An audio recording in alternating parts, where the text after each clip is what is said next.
గద్దెల సుధీర్ భార్గవ రెడ్డి గారిని వేదిక మీద రావాలని కోరుతున్నాము. నిమ్మకాయల రాజనారాయణ గారిని వేదిక మీద రావాలని కోరుతున్నాము. అలాగే వేదిక మీద రావాలని కోరుతున్నాము. నాగుల మీరా గారిని వేదిక మీద రావాలని కోరుతున్నాము. కోటేశ్వర నాయక్ గారిని వేదిక మీద రావాలని కోరుతున్నాము. పెండమ్మ ఊర గారు ఎక్స్ మార్కెట్ యార్డ్ చైర్మన్ వారిని వేదిక మీద రావాలని కోరుతున్నాము. మన నగరికల మండల కన్వీనర్ గౌరవ రాఘవారెడ్డి గారిని మాట్లాడాల్సిందిగా కోరుతున్నాను. కార్యక్రమ సభాధ్యక్షులు సాంసరావు గారు, అలాగే ఈరోజు ఈ కార్యక్రమానికి ముఖ్య అతిథిగా చేసినటువంటి గౌరవనీయులు కోరుతున్నాము. నగరికల మండల పార్టీ అధ్యక్షులు భవన రాఘరెడ్డి గారి వేదిక మీద రావాలని కోరుతున్నాము. అలాగే ముప్పాడ పార్టీ అధ్యక్షులు నక్కా శ్రీనివాస్ గారిని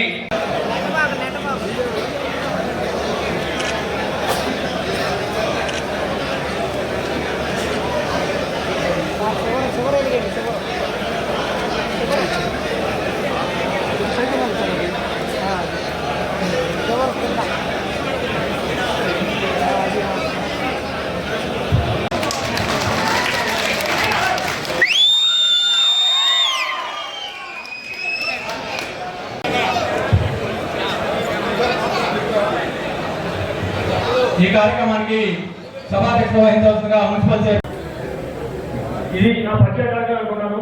నా పేరు సుధీర్ భార్గవ రెడ్డి. నేను నర్సరావుపేట గత 10 సంవత్సరాలుగా నాన్నగారి పేరుగా బీబీఆర్ హాస్పిటల్ నడుపుతాను. నేను చదివినంత కన్నడలో, ఆ తర్వాత 2 సంవత్సరాలు హైదరాబాద్ గురువారెడ్డి గారి దగ్గర ట్రైనింగ్ అయ్యి నర్సరావు గత 10 సంవత్సరాలుగా హాస్పిటల్ నడుపుతాను. దాదాపు వైద్యపరంగా చాలా మందిని పరిచయం చేస్తున్నాను. ఇక్కడ నుంచి ఇంకా రాజకీయ పరంగా అందరికీ మీ అందరిలో దగ్గరగా కార్యకర్తలకు అందరిగా అండగా 20 వరకు మీ చుట్టూ మీకు అందుబాటులో రాబోయే 20-25 సంవత్సరాలు ఇక్కడే ఉంటారని చెప్తున్నాను. ఈరోజు కార్యక్రమానికి ముఖ్య అతిథులు మన అంబటి రామారావు గారు. చాలా మంది అందరికీ తెలిసిన విషయమే, మన జగన్ వైఎస్ఆర్ రాజశేఖర గారికి అనుచరులుగా కష్టకాలంలో జగన్ మన పార్టీకి అండగా నుంచి మన సత్యపల్లిలో ఎమ్మెల్యేగాను మరియు మంత్రులుగాను చేసి ఈరోజు నన్ను పరిశీలన చేయడానికి తన అభిమానులందరికీ నన్ను కలపడానికి ఇచ్చేసినందుకు ఆయనకి ధన్యవాదంగా నమస్కారం తెలియజేస్తాను. ప్రత్యేకంగా సమావేశమైనది దేనికో మీతో చెప్పారు. డాక్టర్ సుధీర్ భార్గవ రెడ్డి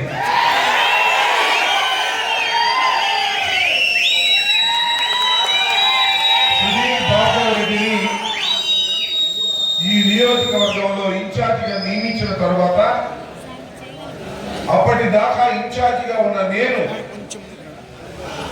వారికి ఈ బాధ్యతలు అప్పచెప్పడం కోసం నేను ఇక్కడికి వచ్చాను. అంటే నేను ఈ బాధ్యతల నుంచి రిలీవ్ అవుతూ సుధీర్ భార్గవ రెడ్డికి ఈ బాధ్యతలు అప్పచెప్తూ ఉన్నాను. సుధీర్ భార్గవ రెడ్డి రాజకీయాలకు కొత్తవాడు, కానీ వారి కుటుంబం రాజకీయాలకు చాలా పాతది.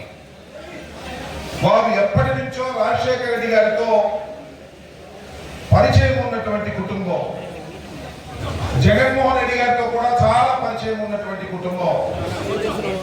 మరి యువకుడు, విద్యావంతుడు, బోరింగ్ ప్రాక్టీస్ ఉన్నటువంటి సుధీర్ భార్గవ రెడ్డి గారిని జగన్మోహన్ రెడ్డి గారు పిలిచి అంబటి రాంబాబు అన్న స్థానంలో నువ్వు వెళ్ళాలి అని ఆదేశించి ఇక్కడికి పంపారు. ఆ అనౌన్స్ చేసే ముందు జగన్మోహన్ రెడ్డి గారు ఫోన్ చేసి, అన్నా రాంబాబు అన్న, సుధీర్ భార్గవ రెడ్డిని నేను ఇన్ఛార్జిగా నియమిస్తున్నాను, మళ్ళా పోటీ చేసేది కూడా సుధీర్ భార్గవ రెడ్డి, ఆయనకి అన్ని సలహాలు ఇచ్చి నీతో పాటు శాసనసభకు తీసుకురావాల్సిన బాధ్యత నీది అని రాజకీయాలు కొత్తవాడు కావచ్చు, ఇక 4 సంవత్సరాల ముందు రాజకీయాలు నేర్చుకోలేడా?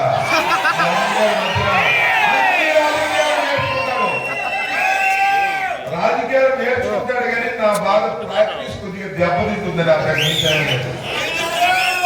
అందరికీ అందుబాటులో ఉండే మనిషి, పిలిస్తే పలికే వ్యక్తి, యువకుడు, విద్యావంతుడు, సుదీర్ఘకాలం రాజకీయాల్లో ఉండే వ్యక్తి. మేమంటే 70కి సమీపిస్తున్నాం, 68 ఇంకొకసారి పోటీ చేస్తాం అంతే. అది కూడా జగన్మోహన్ రెడ్డి గారు అవకాశం ఇస్తే. కాబట్టి సుధీర్ భార్గవ్ రెడ్డిని మీరు ఆశీర్వదించాలి, గెలిపించి మళ్ళా రాబోయే ఎన్నికల్లో శాసనసభకు పంపించవలసినటువంటి బాధ్యత మీ అందరి ఈ నియోజకవర్గం చాలా మంచి నియోజకవర్గం నాకు తెలుసు. మొన్న నేను ఓడిపోవడం మాత్రం నాకు చాలా బాధ కలిగించినటువంటిది. 17,867 ఓట్లతో 27 ఓట్లతో నేను ఓటమి పాలయ్యాను. ఒకసారి 924తో ఓడిపోయాను, ఒకసారి 20,000 పైచిలుపుతో గెలిచాను. మొన్న ఎందుకు ఓడిపోయాను ఏంటి అని విశ్లేషించుకుంటే మొత్తం గాలంతా అట్లాగే కొట్టింది, అందువల్ల మనం పోయామని అనుకున్నాం. కానీ నేను మనం చేస్తున్నా, నన్ను జగన్మోహన్ రెడ్డి గారు పిలిచి ఇక్కడికి వెళ్ళమన్నప్పుడు ఏమాత్రం ఆలోచించుకోకుండా వచ్చి ఇక్కడ మీతో పాటు పనిచేశా. మనుషులు చాలా మంచివారు, ఎక్కడా కూడా లిటిగేషన్ ఉండదు, ముఖానికి చెప్పేటటువంటి మనస్తత్వం కలిగిన వారు. అన్ని మండలాలు చాలా గొప్పగా పనిచేసినటువంటి వ్యక్తులు ఉన్నారు. మిమ్మల్ని అందరినీ వదిలి వెళ్ళాలంటే నాకు ఎక్కడో ఇవాళ సుధీర్ భార్గవ్ రెడ్డిని ఇక్కడ మీకు పరిచయం చేయాలని వచ్చినా అరే రేపు నా స్థానాన్ని సుధీర్ భార్గవ్ రెడ్డికి ఇచ్చేస్తున్నాను అనే బాధ కూడా నాకు ఎక్కడో ఉందని ఆలోచిస్తున్నాను.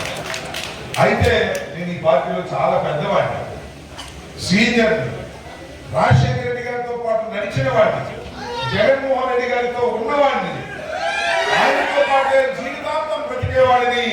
ఆయన ఆదేశాలను శిరసా వహించి ముందుకు వెళ్ళేవాడిని తప్ప మాట తప్పేవాడిని కాదు, ఎక్కడ తప్పు చేసేవాడిని కూడా కాదు. ఇవాళ ఈ సత్యనపల్లి నియోజకవర్గంలో మరి నేను సుమారుగా 13-14 సంవత్సరాలు మీతో మిళితమయ్యాను. పేరు తెలుసుకున్నాను, సందు తెలుసు, ఊరు తెలుసు. అన్ని వదిలిపెట్టి వెళ్ళాలంటే ఎక్కడో చిన్న బాధ నాకు కనిపిస్తుందని కూడా మనం చూస్తున్నాం. అయినా నన్ను జగన్మోహన్ రెడ్డి గారు ఏం ఆదేశించాడంటే గుంటూరు హెడ్ క్వార్టర్, గుంటూరు జిల్లాకే హెడ్ క్వార్టర్ కాదు, రాష్ట్రానికే హెడ్ క్వార్టర్ రాజధానిలో ఉంది. ఇక్కడ చంద్రబాబు నాయుడు గారు నివసిస్తాడు, పవన్ కళ్యాణ్ గారు నివసిస్తారు, జగన్మోహన్ రెడ్డి గారు నివసిస్తారు. అంత ప్రాముఖ్యత కలిగినటువంటి గుంటూరు జిల్లాకి నువ్వు అధ్యక్షుడిగా ఉండాలి, రోజు మీడియాలో కనపడాలి, ధైర్యాన్ని ఇవ్వాలి అని చెప్పి నన్ను ఆదేశించారు. కానీ నాకు ఇక్కడ నుంచి వెళ్ళాలని లేకపోయినా నాయకుడు ఆదేశించిన తర్వాత ఒక్క క్షణం కూడా ఆలోచించే మనస్తత్వం నాది కాదని మీ అందరికీ తెలుసు. అయినా నేను ఒకటి మనం చేస్తున్నా, నాకు ఇంకా పల్నాడులో ఛాన్స్ లేకపోలా. ఎందుకంటే నేను ఎప్పుడు ఎక్కడైనా మారగలను, కానీ మన తిరిగి సత్యపల్లిలో వాతావరణం మాత్రం అనుకోకండి. ఎందుకంటే 7 నియోజకవర్గాలు 8 నియోజకవర్గాలు 9 నియోజకవర్గాలు అవుతాయంటున్నారు. అప్పుడు ఏ ఈక్వేషన్స్ మారుతాయో తెలియదు. కాబట్టి నా బంధం మీతో శాశ్వతంగా ఉంటుందని కూడా మనం చేస్తున్నాం. ఈ రాష్ట్రంలో రాజకీయాల్లో నా ఆరోగ్యం కూడా బాగుంది, 68 ఏళ్ళైనా ఈ రాజకీయాల్లో జగన్మోహన్ రెడ్డి గారి